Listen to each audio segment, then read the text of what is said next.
இந்த இந்த பால்வடி மூஞ்ச பார்த்து அவங்க பேரண்ட்ஸ் வந்து கம்பளைண்ட் தோட்டம் வந்து இருக்காங்களாம். வெளியில போயிட்டு ரிட்டர்ன் வர்றதுக்குள்ள கிச்சன்ல இருக்கிற முந்திரி பருப்பு திராட்சை எல்லாம் எதுவுமே இருக்காதுங்க சார்.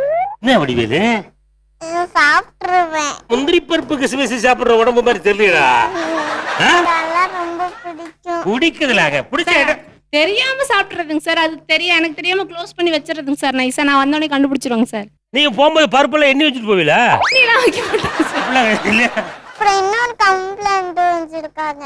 சாப்பிடும் போது லேட்டா சாப்பிடுவேன்னு சொல்றாங்க. அப்படிதான் ஒரு நாள் நான் லேட்டா சாப்பிடும் போது அடிச்சுட்டாங்க. சாப்பிடும் போது புள்ளை நீங்க அடிக்கலாமா? என்னங்க சார் 1 மணி நேரம் ஆகுங்க சார்.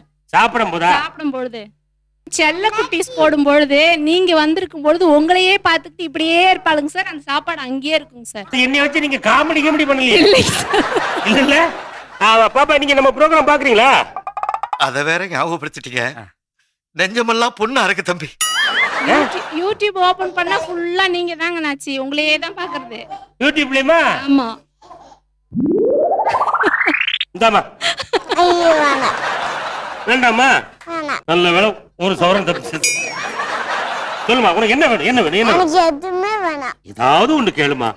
அது வேணாம். 24 மணி நேரம் என்னுடைய நிகழ்ச்சியை பாக்குற ஒரு ரசிகைக்கு என்னால முடிந்த நீயும் பாத்தியம்மா? அண்ணாதான் செம்மையா திட்டுவாங்க. பேசக்கூட மாட்டாங்க ஏதாச்சும் தப்பு பண்ணா. அண்ணன் பேச மாட்டானா உங்க?